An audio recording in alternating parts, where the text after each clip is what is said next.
अगला prominent characteristic हम लोग देखते हैं हड़प्पन, मैच्योर हड़प्पन फेज का। सोसाइटी हमने कर दिया, एग्रीकल्चर एंड एनिमल डोमेस्टिकेशन। अच्छा, डोमेस्टिकेशन सिर्फ एनिमल की होती है क्या? हाँ, प्लांट्स की भी होती है। क्या मैं ऐसा कह सकता हूँ जो प्लांट जंगली तौर पर बहुत उनकी पत्तियाँ, उनके स्टेम्स, उनके वुड बिखरे हुए हैं तितर बितर होकर, लेकिन उसी को अगर मैं डोमेस्टिकेट करूँ तो वो बहुत सुंदर सा पौधा और बहुत वेल ऑर्गेनाइज पौधा लगेगा। होता है ऐसा? एक किसी जंगल में कोई पेड़ लगा हुआ है, किसी भी चीज़ का पेड़ मान लो, और एक वो सेम प्लांट मेरे घर पे लगा हुआ है जो कि सेम फ्रूट दे रहा है। घर पे ज़्यादा ध्यान रखता है ना इंसान, पानी मारना, एक्स्ट्रा पत्तियाँ काटना, खाद डालना। होता है कि होता है ना ऐसा, गमला प्रॉपर तरीके से लगाना, मिट्टी साफ़ करना आसपास की। तो डोमेस्टिकेटेड कोई भी चीज़ होती है तो वो इवोल्यूशनरी फीचर्स इस प्रकार से अपना लेती है आगे आगे चलते चलते। एक तो क्या मैं ऐसा कह सकता हूँ, चाहे वो एनिमल हो चाहे प्लांट्स हो, सबसे पहला तो ये दिखेगा मुझे, उनका साइज श्रिंक हो जाएगा कुछ जनरेशन बाद, है ना, डोमेस्टिकेशन की वजह से। जैसे कि हमने एक एग्जांपल डिस्कस करा था, क्या मैं ऐसा कह सकता हूँ कि जो शेप होगी या फिर जो बॉडी स्ट्रक्चर होगा वो थोड़ा सा ऑर्गेनाइज दिखेगा मुझे, और यहाँ पर एक तरीके से आउटलुक बड़ी इम्प्रूव्ड फॉर्म में दिखती है एज कम्पेयर टू जंगली कोई भी चीज़ हो, इम्प्रूव्ड आउटलुक। जैसा कि हमने बात करा था कुत्ते के दांत के बारे में, है ना, 6th क्लास में। जो वाइल्ड वाले थे उनका साइज़ क्या था? बड़ा था, और जो डोमेस्टिकेटेड थे वो छोटे साइज के। ठीक है, एग्रीकल्चर काफ़ी इम्पोर्टेंट सोर्स था हड़प्पन्स के सर्वाइवल के लिए, जीवन व्यापन के लिए। जो हड़प्पन्स थे वो क्या क्या उगाते थे, उससे पहले ज़रा इस पॉइंट नंबर 3 को देखते हैं। इनको भी मत छोड़ा करो, मैं आपको काफ़ी बार बोल चुका हूँ आप लोगों को। जैसे लक्ष्मीकांत में 1, 2, 3 दे रखे होते हैं, वो चैप्टर ख़त्म होने के बाद डिस्कस करता है लक्ष्मीकांत, यहाँ पर आपको पेज के एंड में दे रखे होते हैं। ये देखो, हड़प्पन सोसाइटीज़ जो देखने को मिली हमें सिंध में, पंजाब में, ज़्यादातर ये वीट और बार्ले कंज्यूम करते थे, जबकि रंगपुर साइड और सुरकोटदा या सुरकोताड़ा जिसको कहते हैं, यहाँ पर क्या मिला है हमें? कौन से रिमेन्स? Horse remains. ठीक है, ये लोग कंज्यूम करते थे राइस और मिलेट्स को। ठीक है, वीट तो आप जानते हो, गेहूँ, आटा जिससे बनता है। बार्ले क्या है? दिस इज बार्ले, है ना, हिंदी में क्या बोलते हैं हम इसको? जौ। ठीक है, उसके बाद आपका ये है राइस, आप जानते ही हो, पैडी जिसको बोलते हैं, चावल। और मिलेट्स कोई एक चीज़ नहीं होती, इट इज़ अ कैटेगरी, है ना, अलग अलग प्रकार के मिलेट्स होते हैं ये सारे के सारे। जैसे एक कॉमन मिलेट अगर आपको याद रखना है, जैसे फ्लैक्स सीड्स, ये भी एक मिलेट है। ठीक है, बाजरा, रागी, कैंडी, ज्वार, बकवीट, ये सारे के सारे मिलेट्स हैं।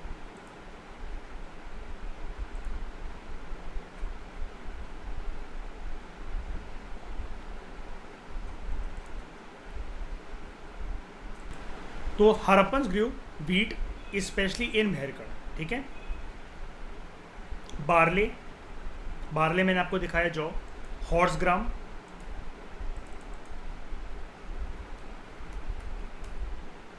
This is horse gram. ठीक है,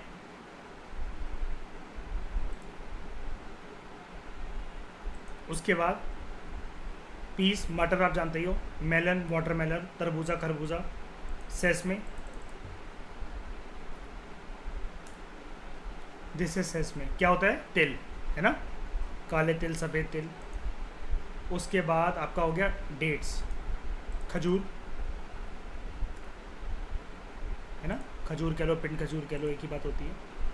और मिलेट्स, जिसको मैंने आपको बताया कि ये एक अम्ब्रेला टर्म है, मिलेट्स एक नहीं होते, अलग अलग प्रकार के होते हैं। और फ्लैक्स सीड्स एक मिलेट है जैसे ये रहा, ठीक है। उसके बाद ग्रेप्स, अंगूर। हाँ, अब ये देखो, हिना, मेहंदी, और आज भी ब्रांड जो लोगों के दिमाग मतलब ज़ुबान पर जो चढ़ी रहती है मार्केट में जो ब्रांड होती है, तो हाथों में लगाने वाली सबसे प्रोमिनेंट मेहंदी हिना होती है ना। उसके बाद गार्लिक, लहसुन, मस्टर्ड, सरसों और चावल, पैडी लोथल में, ठीक है। अच्छा, लोथल में चावल क्यों?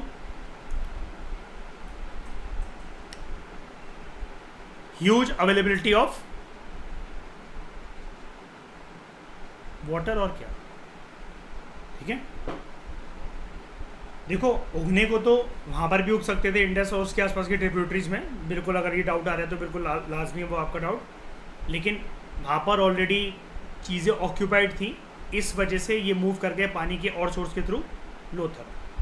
हम लोग गंगा यमुना दोआब की तो बात कर ही नहीं सकते हैं, क्योंकि उस टाइम पर ईस्टर्न इंडिया तक तो पहुँचे ही नहीं थे, राइट, है ना। ये इतना प्रोड्यूस कर लेते थे कि अपना गुजारा करने के लिए पर्याप्त मात्रा में उतने फूड ग्रेन्स इनके लिए काफ़ी होते थे, सफिशिएंट होते थे। जो एक्स्ट्रा बच जाता था ये उसको ग्रेनरीज में स्टोर कर लेते थे, और this is evident from the discovery of granaries at the side of Harappa, Mohenjodaro as well as Lothal. यहाँ ग्रेनरीज बनी हमें, ठीक है, और प्रॉपर तरीके से उनके चेम्बर्स बने होते थे। ये देखो मैं दिखाता हूँ, ग्रेनरीज हड़प्पा, याद है ये फ़ोटो, कई बार दिखा चुका हूँ मैं आप लोगों को। ऐसा माना जाता है कि वुडन स्ट्रक्चर थे, ऊपर छत भी हुआ करती होगी, ऑब्वियस ही बातें हुआ करती होगी, बारिश कीड़े वीड़े इन सबसे बचाना है, ठीक है। और ये ऐसे ब्लॉक्स बने होते थे, है ना, यहाँ पर अनाज रखा जाता था स्टोर कर करके। फिर लोथल वगैरह में, इसलिए लोथल में इसका मिलने की रेलेवेंस और प्रोमिनेंस ये है कि यहाँ से आराम से समुद्री रस्तों से शिप और बोट पर माल लोड होकर आराम से अलग अलग सिविलाइजेशन तक, मगान, दिलमोन, इजिप्शियन और मेसोपोटामियन तक पहुँच जाएगा, है ना, रेड सी के रास्ते होते होते, राइट। उस टाइम पर नहीं, बगल से होते होते वो पहुँचेगा तो वहीं से ना, मतलब मैं पहले जो मगान दिलमन पड़ेगा बगल में, मैं उसको कह रहा हूँ। उस टाइम पर ऑब्वियसली बात है वो नाम नहीं दिया बाप का कि सर स्विस कैनाल होता था क्या उस टाइम पर, बिल्कुल नहीं, ठीक है। स्विस कैनाल आज किसके पास है, मालिकाना हक किसके पास है? इजिप्ट के पास, और वो उसको पावर देता है उस रीजन में। दुनिया का ट्रेड उसने रोक दिया था, याद है? अब इसमें एक बारी स्विस कैनाल क्राइसिस, और यूपीएससी ने मीन्स में क्वेश्चन पूछा था, शायद ये 2013 या 14 मीन्स का क्वेश्चन है ये। होता रहता है वो ना, ऑयल स्पिल कर देता है। हाँ, शिप्स एक्चुअली क्या है कि वो ना लाइन से पास कर पाते हैं, जैसे तो कभी कभार हॉल्ट करना पड़ता है बहुत लंबे लंबे समय का। और वहाँ पर एक इवेंट ना अभी रिसेंटली हुआ था, रिसेंटली इन द सेंस के 1-2 साल पहले। ऑयल स्पिल जानते हो क्या होता है? जैसे समुद्र के अंदर तेल फैल जाना, तो वो शिप्स टकरा गई थी वहाँ पर, और वो बहुत खतरनाक इवेंट होता है, पूरा यूएन की बॉडी तक हिल जाती हैं। और जितने क्लाइमेट के चक्कर में जितने लोग वो कर रहे थे ना, ये मरीन बायोडाइवर्सिटी की प्रोटेक्शन वगैरह के लिए, अब वैसे तो चलो यार हंसी मजाक के लिए जो मर्जी कह रहे हो, लेकिन यार ऑयल स्पिल का इवेंट यार ऐसा होता है कि फिर तेल को पानी से सेपरेट नहीं करा जा सकता, अगर वो एक बार चला गया अगर, तो कुछ भी नहीं करा जा सकता फिर वहाँ पर। और उसकी वजह से फिर आपको पता है एनोक्सिया हो जाता है पानी के अंदर, है ना, लैक ऑफ ऑक्सीजन, जिसकी वजह से मरीन बायोडाइवर्सिटी को बहुत खतरा पहुँचता है। ये भी एक बहुत बड़ा एक चेतावनी होती है खतरे की। उसके बाद characteristic features relating to the agricultural practices of the Harappans. Harappan जो थे, सबसे पहले कोई भी चीज़ उगाने से पहले खेत को जोतते थे, they use to plough field. और क्या प्लो मिला है? अगर खेत को जोतते थे तो जोतने के लिए कुछ तो चाहिए ना, अब जोतना समझते हो ना, सॉइल को अपटर्न करना, है ना। तो टॉय फॉर्म के अंदर क्या मिला हमें? टॉय प्लो।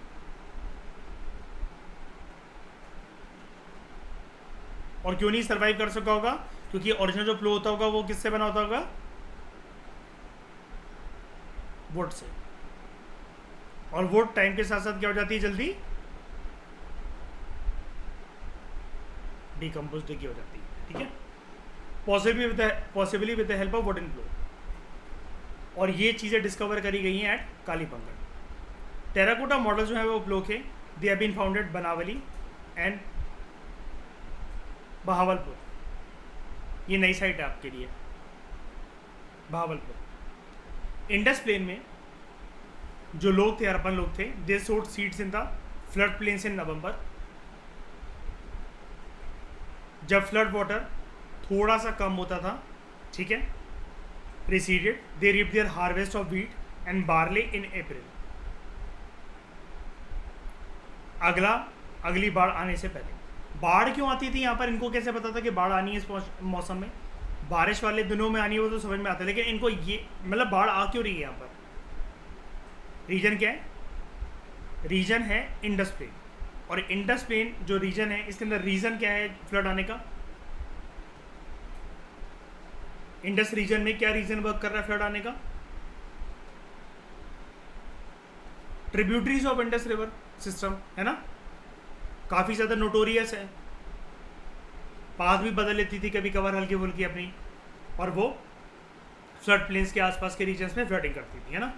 उसके बाद हड़प्पन सिविलाइजेशन जो है, it was the earliest known civilisation to produce cotton, and this cotton was known as sindon by Greeks, क्योंकि ये आता था सिंध से।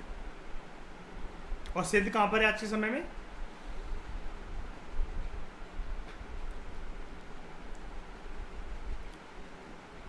पाकिस्तान।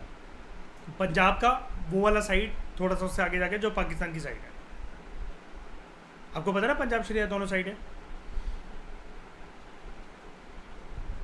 पाकिस्तान में जो हमारा पंजाब है, बिल्कुल बॉर्डर के बाद उधर भी हिस्से को, उसके रीजन को पंजाब कहते हैं, ठीक है। उसके बाद अब जो हड़प्पन थे वो नॉन वेजिटेरियन फूड को कंज्यूम करते थे क्या?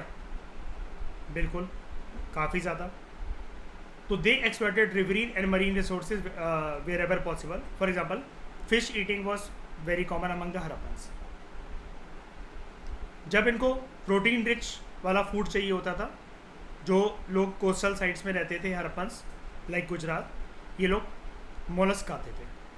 अभी PMFIS में इसको पढ़ा था ना हमने, शेल होता है जिनके पास ये,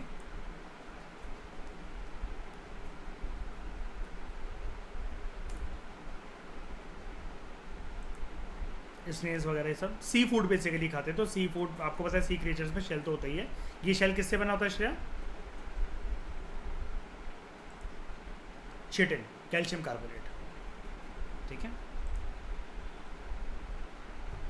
apart from non vegetarian food, Harappan जो है वो दूध कंज्यूम करते थे और दही बनाना भी जानते थे, ठीक है। मतलब जीने का तरीका होना हो श्रेया, खाने पीने के अंदर कोई कमी नहीं होनी चाहिए भाई। खाना चल रहा है तो दही भी चल रहा है उसके साथ फुल डाइट। उसके बाद, और वो इसका पीछे रीज़न ही है क्योंकि it was the first organisation centre, है ना। तो सारी चीज़ें जब इंसान की स्टेबल हो जाती हैं, ग्रोथ हो जाती हैं, तो नई नई चीज़ें ऑटोमेटिकली इंसान सीखता है। शांत दिमाग ही हमें स्किल की तरफ ले जाता है। जब आप लाइफ में कुछ बड़ा करना चाहते हो, जब आप कुछ नया सोचना चाहते हो, कुछ नई चीज़ें इन्वेंट करना चाहते हो, उस टाइम पर आपके दिमाग के अंदर कुछ तूफान नहीं होना चाहिए, तभी आप कुछ ना कुछ डेवलप कर सकते हो। ऐसा ही होता है ना। अभी तक इंसान इससे पहले क्या कर रहा था? खाने का इंतज़ाम ही नहीं था उसके पास। Harappans domesticated animals on a large scale besides cattle, जिसके अंदर बड़ी सारी कैटेगरी आती थी। आप जानते हो कि कैटल एक अम्ब्रेला टर्म होती है। दे यूज्ड टू डोमेस्टिकेट, यानी कि ऑक्सन, बफेलोस। ऑक्सन आप जानते हो, ये होता है ऑक्सन, ठीक है। बैल, बफेलोस, गोट्स, बकरियां, हम्प्ड बुल,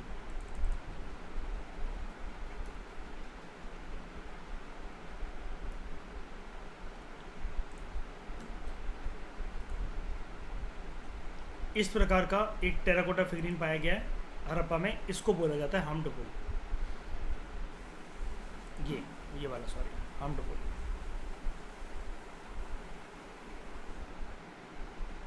जिसके कुछ ऐसे करके ये उठा हुआ, ठीक है। उसके बाद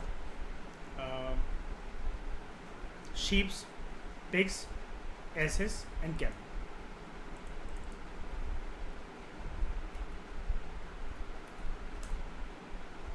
गधा, ओके। और ये इंपॉर्टेंट चीज़ है यार, देख रहे हो, they were familiar with camel also,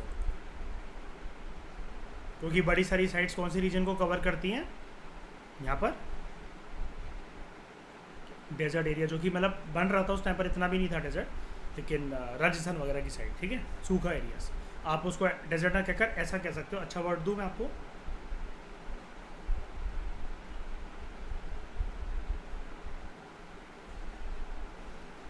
arid and semi arid regions, ठीक है। यही है श्रेयस का मिल्टन, ठीक है।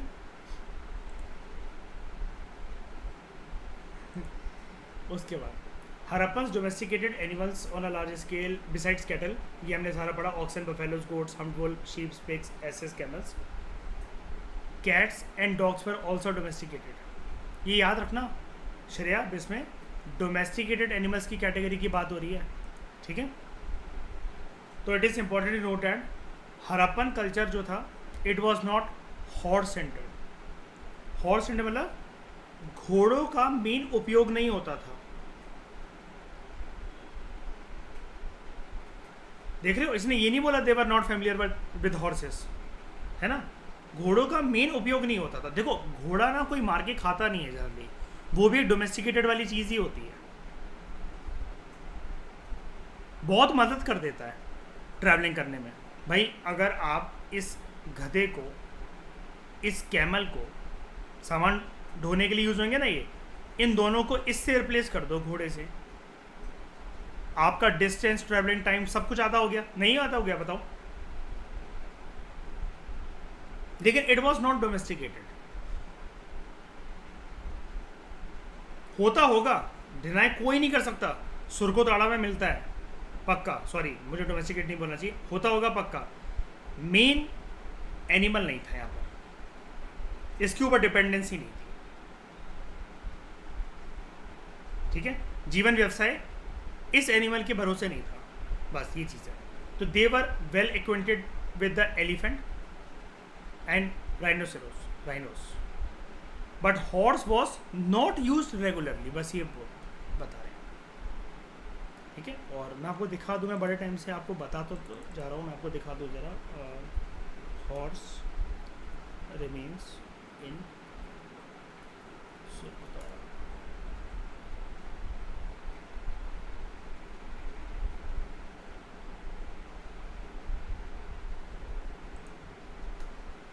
इसकी फोटो थी उधर,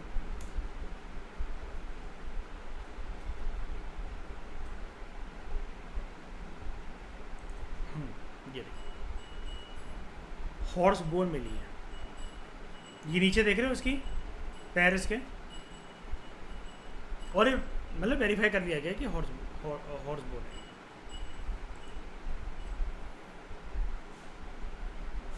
ठीक है, तो कैसे कह सकता है यूपीएससी के नहीं मिला।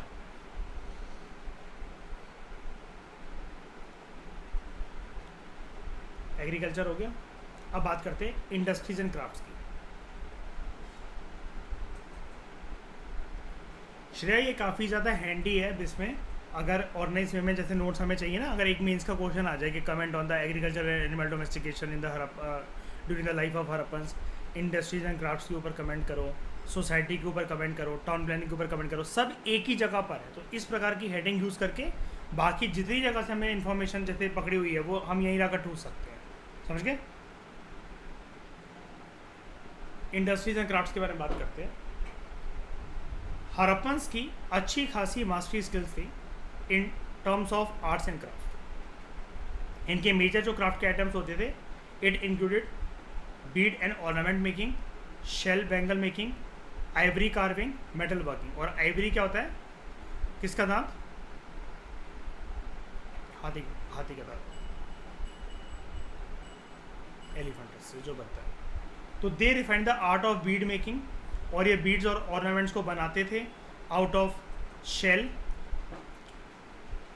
सी शेल।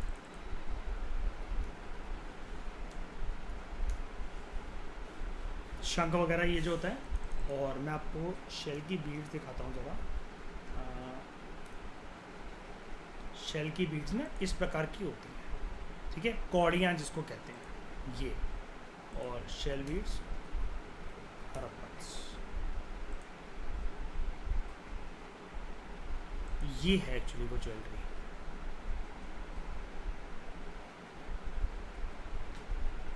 चलिए देख रहे हैं, buy rare and old antique shell beads from Harappa, Indus online in India, 50,968 rupees.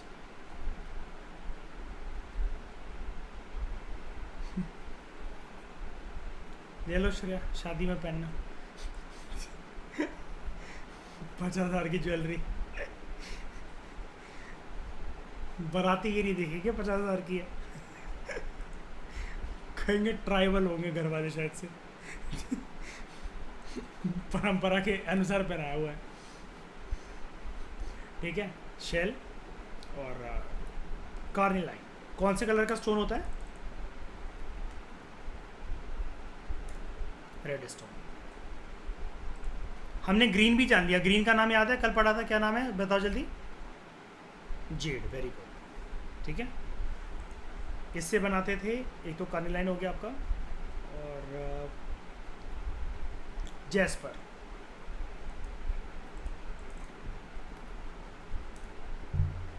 Jasper again red stone, थोड़ा सा ज़्यादा रेड है, ब्लड रेड स्टोन कह सकते हो आप इसको, ठीक है। मतलब डिफ्रेंशिएट करने के लिए, बस अपने आप को याद रखवाने के लिए, ऐसा कोई नाम नहीं होता इसका कि ब्लड रेड स्टोन। उसके बाद क्रिस्टल,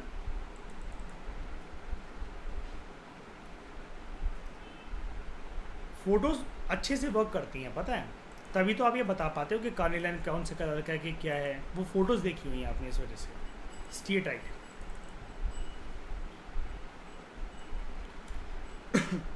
दिस इज स्टीएटाइट।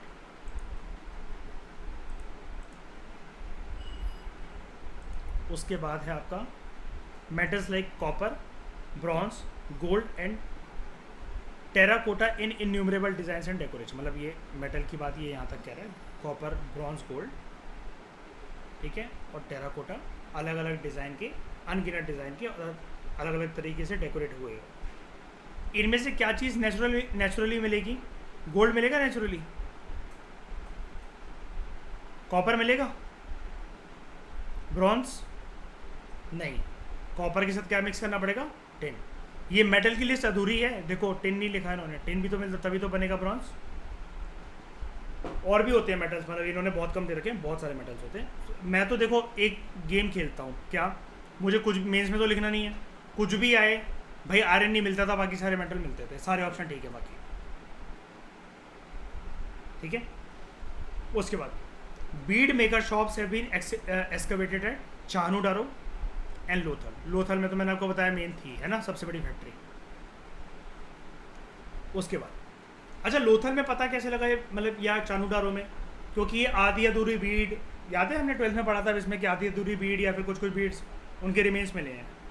क्या कह रहे हो श्रेया? कहाँ पे? काफ़ी ज़्यादा बीड्स, हाँ, एक ही जगह पे मिली थी, कि इतनी ज़्यादा कहीं मिलती नहीं थी, तो ये कंक्लूड कर लिया एस्केवेटर्स ने कि हाँ यार यहाँ पर बीड मेकिंग फैक्ट्री थी, है ना। और फिर टूल्स भी मिले उनको जो काटने के लिए, शेप देने के लिए जो यूज़ होते थे। तो कुछ कैरेक्टरिस्टिक फीचर्स के बारे में बात करते हैं, which were associated with industries and craft production. जो ज्वेलरी पाई गई हैं, it includes gold and silver jewellery, which includes ornaments of all kinds like necklaces, bracelet, pendants, earrings and brooches. Broach जानते हो वैसे? जो मेल्स हैं इसको कोट पे लगाते हैं, मतलब एक ट्रेंड चलता था 90s का, सलमान खान की मूवीज़ में आपको ने देखा होगा कभी, जैसे श्रेया, वो मूवी देखी है हम आपके हैं कौन? माधुरी दीक्षित जब आती है उससे मिलने तो वो ब्रोच लेकर आती है, जब वो डेयरी मिल्क खा रहा होता है तो उसको वो लगाती है कोट पे उसके, है ना? पिक्चरें काम आती है श्रेया यार। इसलिए इंसान को बचपन में बिगड़ा हुआ होना चाहिए, ताकि बड़े होकर जब उसका यूपीएससी करने का मन करे ना तो उसका काम आ जाए नॉलेज। ये होता है ब्रोच। ठीक है, कोई भी लगा सकता है ऐसे वैसे। जैसे अब ब्रोच यूज़ ना हो के आपको पता है एक ना एक हैंकी टाइप लोग यूज़ करते हैं, जैसे यहाँ पर ना अब हैंकी रखते हैं ऐसा करके। ज़माने की बात होती है अलग अलग, देखो ये सब ड्रामेबाजी वाली बातें। ठीक है, इसको लटका कर ये कोई ऐसा तो है नहीं कि आईएएस का सिलेक्शन हो जाएगा इसका।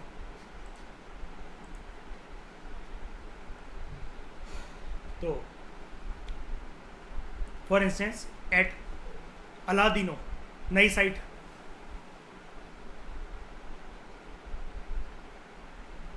सर पीट ले इंसान कोई अपना है श्रेया एग्जामिनेशन हॉल में। और फिर मैं बस वो ये पूछ ले बीच में फॉलोइंग हरप्पन साइट्स, बंदा सोचे पूरे साल बैठ के लिस्ट बनाई कौन से सोर्स नहीं छोड़े मैंने। अलादीनो बताओ कहाँ पर है? ठीक है, नियर कराची बड़े सारे necklaces of gold, silver, carnelian, semi precious stone जो है यहाँ पर मिल रखे हैं। ठीक है, अच्छा मैं गोल्ड सिल्वर कार्निलाइन ये तो आप जानते हो, मैं आपको ना एक ये चीज़ दिखाता हूँ।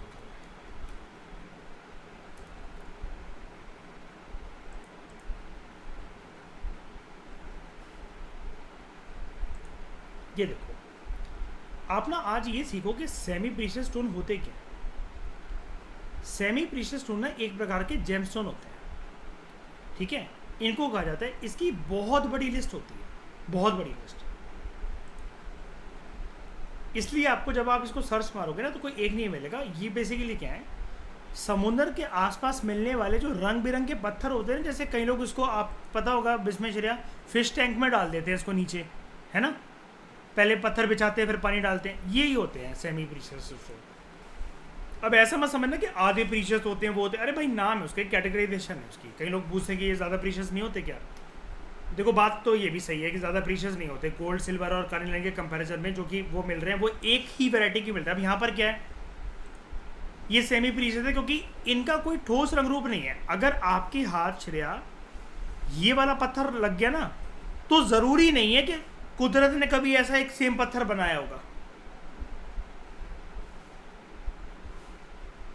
ये सारे के सारे ये जो कलर, लेकिन अब ये ऐसा भी नहीं कि आप इसको कोई लेकर कोई ट्रेड कर सको या फिर मेरे पास यूनिक पत्थर है, क्योंकि इस प्रकार के सेम वेट या साइज वाले पत्थर सब कुछ ठीक है, कलर बस अलग अलग है। आपके पास बस कलर ही एक चीज़ बची है यहाँ पर इस पत्थर में, लेकिन इस प्रकार के बहुत सारे पत्थर अलग अलग आपको देखने को मिल रहे हैं। इसकी डिज़ाइन और यूनिक है, जैसे फिर ये जो कलर है आपका, फिर ऐसा कलर एक और है, लेकिन ये जो येलो कलर का बेस टर्कोइज ऊपर, ये कहीं और नहीं मिलेगा। तो इनकी अनगिनत वैराइटीज़ होती है, जितना बोलो उतना कम। जैसे फिश टैंक या फिर कई लोग अपने ड्राइंग रूम में जैसे जो टेबल होती है उसके नीचे अगर कोई जगह बन रखी होती है तो उसके नीचे भी ऐसे पत्थर बिछा लेते हैं, उसके ऊपर फिर ग्लास रख देते हैं, वो ये वहाँ यूज़ होता है। ठीक है, तो अच्छा हड़प्पन क्या करते थे, इनसे नेकलेस बनाते थे। ठीक है,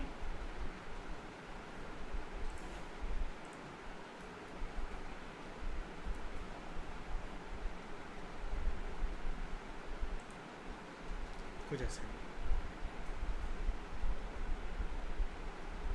ये। ठीक है,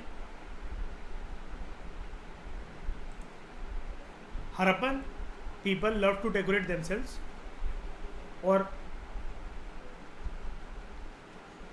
बालों में अच्छे से उनको सेट करना, कंघी करना।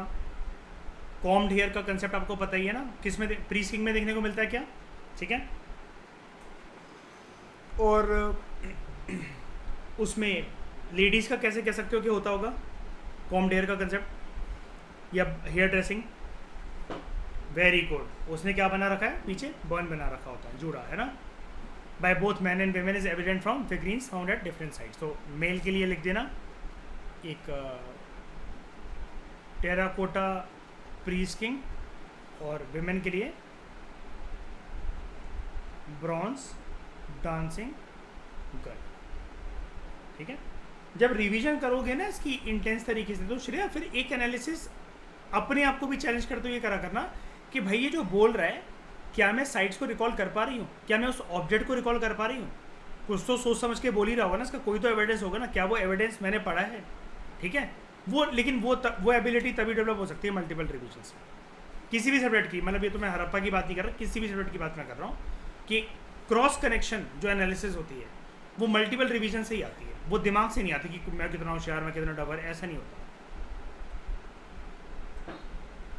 उसके बाद a lot of terracotta items have been found at many sites, including terracotta figurines of males and females, figurines of animals such as bulls, buffaloes, dogs, monkey, and various models of terracotta toy cards. ठीक है,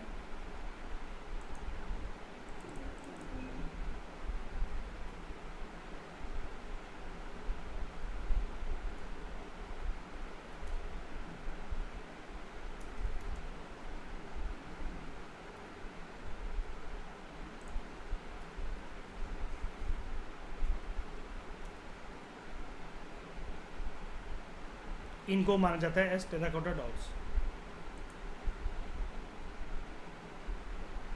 ठीक है,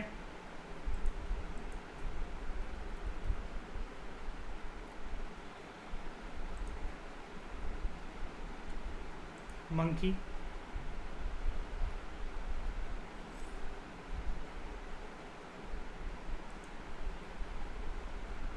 इसको और एक इसको। ठीक है,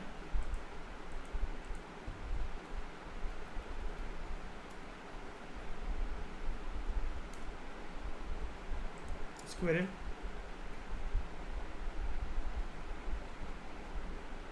वो एक्चुअली टेराकोटा की नहीं मिली है, फियांस की मिली है, आपको पता होगा ना, ईटिंग अ पीनट।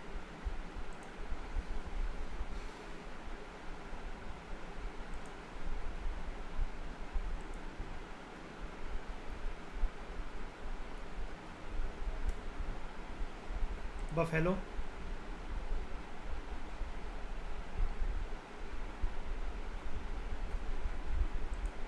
ये, और राइनो, ये, एलिफेंट, ये। अब सूंड पता नहीं टूट गई कि नहीं बनाई, वो नहीं बताओ। ठीक है, पिग, ये। और ये ना इनका एक टॉय होता था, ये जो बोल रहा था ना आपसे, कहाँ गया ये,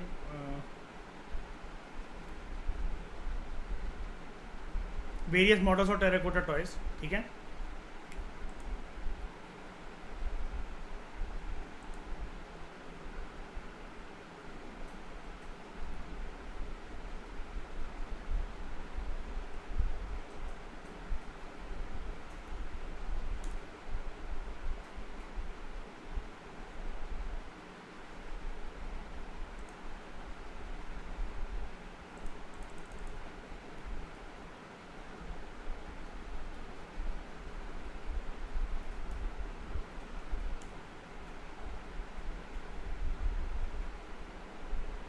हाँ, ये देख रहे हो श्रेया, ये आपने टू स्टेट्स देखी है इसमें, या श्रेया, शुरू का जो उसका सीन आता है काउंसलर वाला, वो अपने काउंसलर के साथ बात करते करते एक जिराफ लेकर बैठा हुआ, जिसको दबाता है वो जिराफ गर्दन ऊपर नीचे ऊपर नीचे ऊपर नीचे करता है, मूवेबल होता है वो, है ना, वो टॉय लेकर बैठा होता है। अब ऐसे बड़े सारे खिलौने आते हैं ना मेले में या कहीं पर भी मिलते हैं, जिसके पार्ट से ऊपर नीचे आगे पीछे हो जाते हैं, ऐसे इनके पास खिलौने थे। ये देखो, एक रस्सी यहाँ से बांधी, एक रस्सी बांधी यहाँ से, और इसको ये पीछे से खींचने तो ये अपनी गर्दन ऊपर नीचे करेगा। ये भी खिलौने मिले यहाँ पर। अब ऐसे आप इमेजिन कर लो, इस राइनो में यहाँ से कहीं से रस्सी मारी, ये करी, तो ये मूव करेगा हल्का सा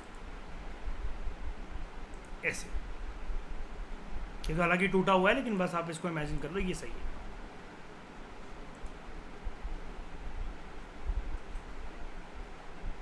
ठीक है, ये खिलौने, और वो खिलौने भी होते थे जिनसे विस्लिंग साउंड आती थी, लाइक दिस, सीटी की आवाज़। These are monkeys. Okay, terracotta items जैसा कि मैंने आपको बताया बड़े सारे मिलते हैं, and it is important to note that more female figurines have been uncovered in comparison to male figurines in terms of terracotta figures. ज़्यादातर कौन सी मिली है? Female figures of terracotta. जो हड़प्पा के जो लोग थे, अच्छा हड़प्पन बार बार याद समझ जाना कि हड़प्पा साइड के बारे में ही बोल रहे हैं सिर्फ, ठीक है, इंडस वैली सिविलाइजेशन के बारे में ही बोल रहा है। They knew and use almost all the metal such as copper, bronze, silver and gold, लेकिन they did not have any knowledge of iron. They were also good at metallurgy. Metallurgy का मतलब क्या होता है? अलग अलग मेटल्स को पिघलाकर shape देना, है ना। And producing alloy. एलॉय कैसे बनता है? दो मेटल्स को मिक्स कर कर, ठीक है, या मेटल्स के अंदर किसी भी चीज़ की मिक्सिंग करी जाए, ओरिजिनल मेटल की वो क्वालिटी फिर ना रहना, उसको कहते हैं एलॉय, है ना। तो कौन सा एलॉय बनाते थे prominently? Bronze, by mixing copper plus tin. जो कारीगर थे, जो क्राफ्ट्समैन थे, they use to make artefacts out of both pure copper and bronze such as spear, knifes, short swords, छोटी तलवारें, शीशे, कुल्हाड़ियाँ, सुइयाँ, अंगूठियाँ और चूड़ी। स्पीयर आप जानते हो कि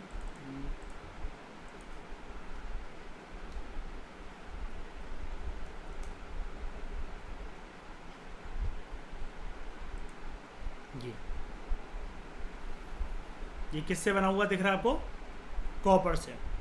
इससे पहले कैसे बनते थे? स्टोन से, है ना। और नोकीला मतलब ऑब्वियसली बात है उसके काम आएगा शिकार विकार को मारने के। एक चीज़ और दिखा रहा था मैं आपको,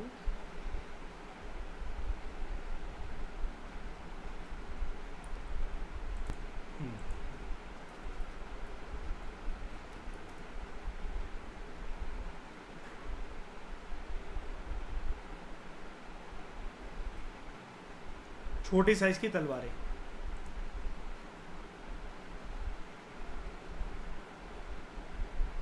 अब ये चीज़ें कुछ कुछ इंडिकेट करती हैं अच्छा कि जो वो बोल रहा था ना कि वॉरियर्स होते होंगे यहाँ पर, यही सब चीज़ें इंडिकेट करती हैं, ठीक है। राइटर कह रहा है, it is interesting to note that number of pure copper artefacts was far greater than the alloyed bronze ones। इसको ब्रॉन्जेज बोला जाता है ना, तो हमें लगता है कि ज़्यादातर आर्टिकल्स इसी के होते होंगे, लेकिन ठीक है अच्छी खासी मात्रा के अंदर थे, लेकिन प्योर कॉपर आर्टिफैक्ट ज़्यादा थे। But it does not mean technological backwardness, बल्कि ये पॉइंट आउट करता है, rather it points towards cultural preference in all livelihood. और किस प्रकार की कल्चर प्रेफरेंस? कि प्योर मेटल यूज़ करो और प्योर कॉपर यूज़ करो, ठीक है। अब मिलता था अधिक मात्रा के अंदर इसलिए यूज़ कर रहे थे, नहीं मिलता होता तो क्या करते? डिक्लाइनिंग फेज के अंदर जैसे कुछ भी नहीं मिला तो फिर सारी चीज़ें गड़बड़ा गई। It is also important to note that weapons produce by Harappans were mostly defensive in nature, क्योंकि यहाँ पर कोई भी प्रॉपर तरीके से जो तलवारें होती हैं या कोई भी जो युद्ध लड़ने के लिए जो शस्त्र चाहिए उसके हमें एविडेंसेस नहीं देखने को मिले। देयर इज़ नो एविडेंस, ठीक है। Another well-known piece of art of the Harappan period is a stone sculpture of a bearded man, probably the bust of a priest discovered at Mohenjo-daro, जिसने एक embroidered shawl पहना हुआ है across his left shoulder, eyes इसकी half closed है, indicating a posture of meditation. इसके बारे में हम काफ़ी जानते हैं। हाँ, मैं आपको कॉपर, मैंने आपको ये नहीं दिखाया, मेरे को दिखाया।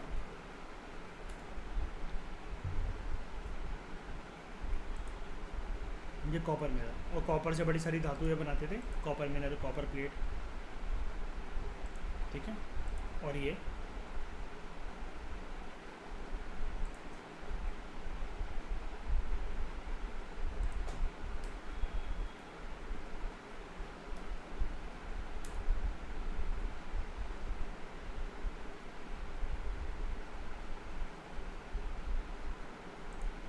हाँ, ये दिखाना था मुझे आपको आगे पीछे से।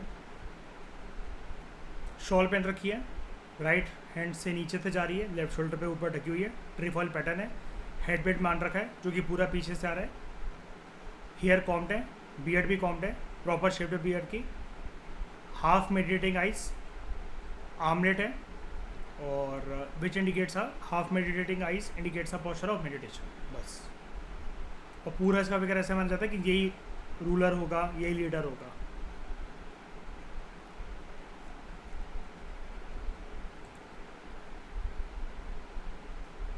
इस डिस्कशन में फिलहाल इतना ही।